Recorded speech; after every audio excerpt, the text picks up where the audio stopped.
gonna show you a clip and I want you to look at it and tell me what you notice.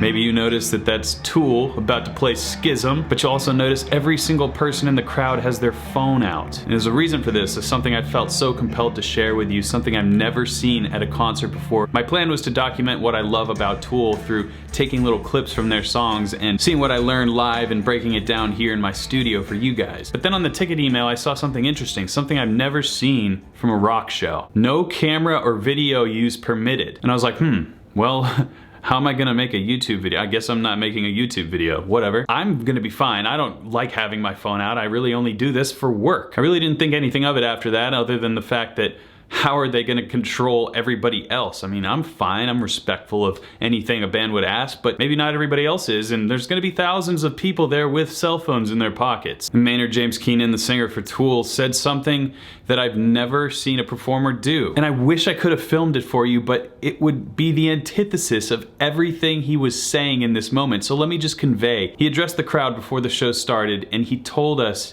you will not have your phone out or else you will be removed from the show. And I'm not gonna lie, I basically felt like a 6-year-old kid who is getting talked to. Now don't you dare do this. Don't, Tyler, do not. But that's just Maynard's routine, and he brought it all home. He said, but wait, if you're all very good, he said this like he's talking to children, but I loved it. I'll let you film the very last song of the show, and it'll be very special for you. And right there, as someone who creates content and also loves Tool, my two worlds collided. A Tool concert is a trip, and you kind of have to be in it if you really dig the music, and they know that. They wanted to make that experience special for people who paid a lot of money to be there, and it was just masterful. So in this video, I'm going to explain exactly what I learned from Tool over the years and from this show through my own recollections, and show you what happened at the end of the show because it's incredible. But before I get to that, I have to show you the guitars that I'm going to be using to demonstrate all the music in this video.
A lot of what I've learned from Tool is not necessarily about the guitar tone, but about the songwriting and the riff writing itself. This is the Emerald Guitars X20 and X2012. They're not paying me to make this video, but they are letting me keep one of the guitars. So I guess you could say that's payment, but I'm not selling this thing. Maybe I'll sell it so I can get the VIP package to the next Tool concert, but I'll keep it in my studio until then. These are carbon fiber acoustic guitars made in Ireland. Alistair Hay, the builder of these guitars, actually used to work on Formula One racing boats made out of carbon fiber, and that's what these guitars are essentially like. Racing boats, racing cars. They kind of remind me of a Ferrari, to be honest. I also learned that Alistair's first electric guitar he ever built was for Steve Vai. It was based on the Ultrazone. Pretty amazing, your first guitar you ever build and you give it to Steve Vai. And it seems like he likes it. So the guy can build anything, and we're looking at these carbon fiber acoustic guitars that are the top of the totem pole when it comes to quality, just like Tool when it comes to bands. And I'll let you decide for yourself how good these guitars sound, but I'm gonna use both to demonstrate the power of Tool, who, as we know, loves to tune to drop D.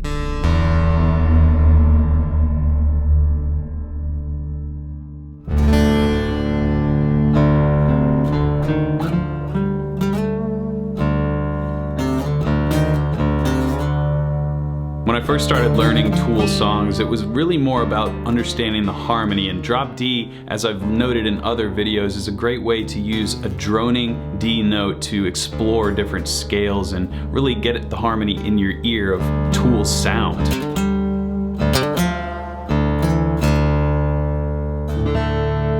You can hear how this sort of sounds like Tool, even with an acoustic guitar, and that's why I wanted to use these acoustic guitars to really break down what makes Tool's music so special. A few of my favorite drop D chords include, obviously, the big open drop D, but then a chord like this, which you can use for different positions.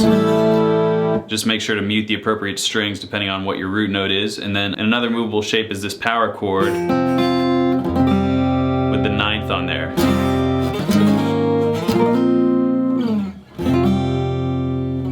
And I eventually learned a lot of harmony through that.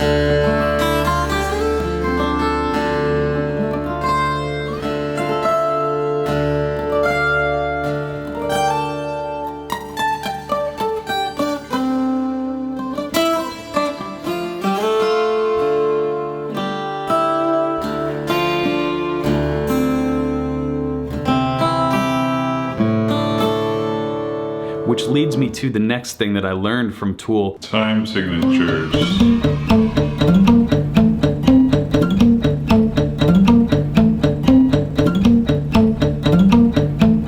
Of course, that's the riff from Schism, which I'll get to a full performance of, but those anticipations and the overall syncopated feels that Tool put on display in a very accessible way. It really says something that Tool can have songs on the radio, because their songs are sometimes 9 minutes long. That's a testament to their listenability and songwriting. Rhythm can go a long way in that, but also the Adam Jones ear. I think he's got to be responsible for this song, Invincible. And I'm kind of ashamed to admit this, but I'm just gonna put everything out there for you guys. I'd listened to Fear Inoculum a bunch of times when it came out. Of course, I didn't go back and listen to it with a fine-tooth comb because I'm an idiot, and I was so excited to make this video that I just hit the record button. And honestly, you probably won't notice a difference. It actually sounds kind of cool what I ended up doing, which was a mistake, but here's my version of Invincible by Tool with my added mistake that actually sounds more like an AI version of Tool, just for a moment.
So the original part of the song goes like this. So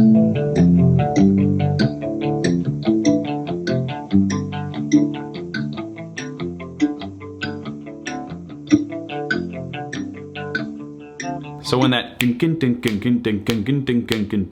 I'm actually taking a beat away. So I did the wrong thing. It's just really cool, and I didn't notice that it was wrong because it still sounded proggy. So whether you add a beat or drop a beat, that can be one way to tool up your riffs. It's okay to make mistakes. Sometimes beautiful learning can come from it. So we made it to the end of the show, and it was like a 2-hour show. Amazing, incredible.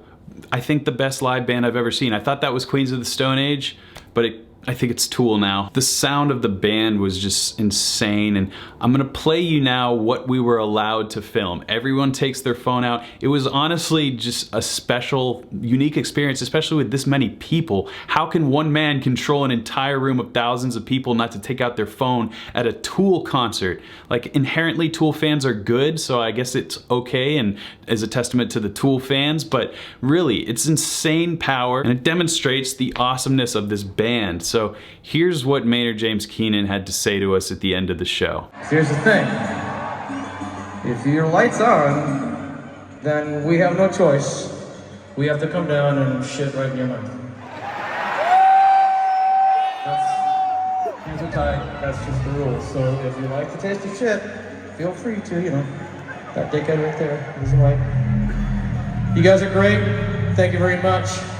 Don't make me shit in your mouth.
Did you realize that Schism was actually a funk song? If you swing it a little bit and play it on acoustic, what do you have? Progressive funk pop?